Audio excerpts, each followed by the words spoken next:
प्रकृति दर्पण युट्युब च्यानलमा यहाँहरूलाई हार्दिक स्वागत छ। आजको भिडियोमा जिराको बारेमा महत्त्वपूर्ण जानकारी लिएर आएका छौँ। जिरा एक स्वादिष्ट मसला हो। हाम्रो भान्सामा निकै नै प्रयोग भइराख्ने मसला हो जिरा। सेतो जिरा र कालो जिरा दुवैमा समान गुण पाइन्छ।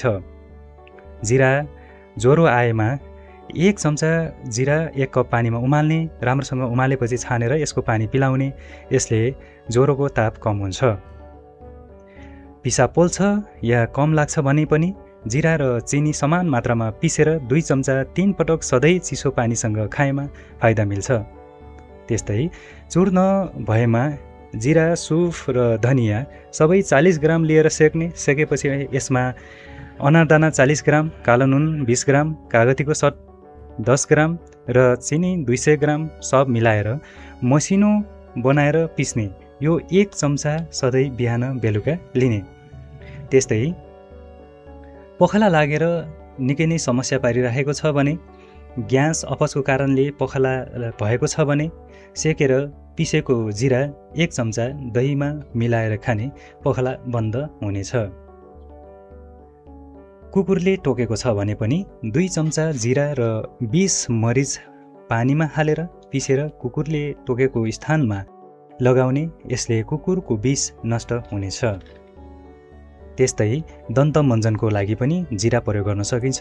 4 भाग जिरा र 6 भाग सिरेनुन मसिनो बनाएर पिस्ने तथा यसले सधैँ मञ्जन गरेमा यसबाट दाँतको सबै रोगमा फाइदा मिल्नेछ तथा दाँत एवं गिजा बलियो हुनेछ।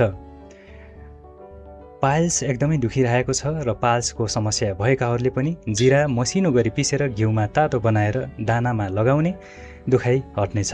त्यस्तै सुन्निएको छ भने पनि, दुखिएको अथवा सुन्निएको छ भने पनि 2 चम्चा जिरा 1 गिलास पानी हालेर तातो बनाएर सेक्ने, फाइदा हुनेछ। त्यस्तै गरी गर्मीको फोका 1 चम्चा काँचो जिरा पिसेर सधैँ बिहान 1 कप पानीमा घोलेर पिएमा गर्मीको मौसममा हुने फोकामा फाइदा मिल्छ। जिराबाट शरीरको क्रिया ठिक रहन्छ। त्यस्तै जिरालाई शक्तिवर्धकको रूपमा पनि लिइन्छ। 2 चम्चा जिरा 1 कप पानीमा राति भिजाउने, बिहान छानेर चिनी मिलाएर पिलाउने। यसले तागत आउँछ। त्यस्तै खोकी लागेको छ भने पनि 1 चम्चा जिरा र 1 चम्चा सुप पिसेर आधा चम्चा महमा मिलाएर खानाले खोकी निको हुन्छ। यस्तो 3 खुराक सधैँ लिने। जिरा खानाले पाठेघर ठिक र शुद्ध रहन्छ। ज्वरो आएमा 1 चम्चा जिरा सक्खरसँग 3 पटक सधैँ खाएमा निको हुन्छ। मलेरिया भएमा 1 चम्चा करेलाको रसमा जिरा र सक्खर हालेर लिनु लाभप्रद हुन्छ। त्यस्तै पखाला लागेमा जिरा, दही र चिनीसँग खाने गर्नाले पखालामा लाभ मिल्छ। उल्टी भएमा पनि यसलाई प्रयोग गर्न सकिन्छ। गर्भवती स्त्रीलाई पित्तबाट उल्टी हुन्छ भने कागतीसँगै जिरा दिने भने समस्या समाधान हुन्छ। त्यस्तै जिरा र चिनी दुवै 1 चम्चा खाने, उल्टीमा पनि फाइदाजनक हुन्छ। पाइल्स, स्तनमा गाँठो आएमा, अन्धकोष सुन्निएमा एवं पेट दुखेमा जिराको लेप लगाउने, दुखाइ शान्त हुन्छ। बिच्छीले टोकेमा घिउ, मह र नुन मिलाएर जिरा लगाउने। पाचन प्रक्रिया सक्रिय बनाउनको लागि अथवा पाचनमा समस्या छ भने पनि जिरालाई प्रयोग गर्न सकिन्छ।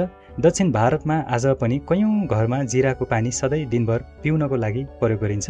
4-5 लिटर पानीमा 1 चम्चा जिरा हालेर उमाल्ने। पानी हल्का पहेँलो रङको तथा जिरा बास्नादार हुन्छ भने यसको उपयोगले पाचन ठिक हुन्छ एवं पिसाब सफा हुन्छ। हवस् त दर्शकवृन्द, यो थियो जिराको बारेमा महत्त्वपूर्ण जानकारी। यस्तै खालका स्वास्थ्य र शिक्षामूलक भिडियो हेर्नको लागि हाम्रो च्यानललाई सब्स्क्राइब गर्न नभुल्नुहोला भन्दै बिदा हुन्छु। धन्यवाद।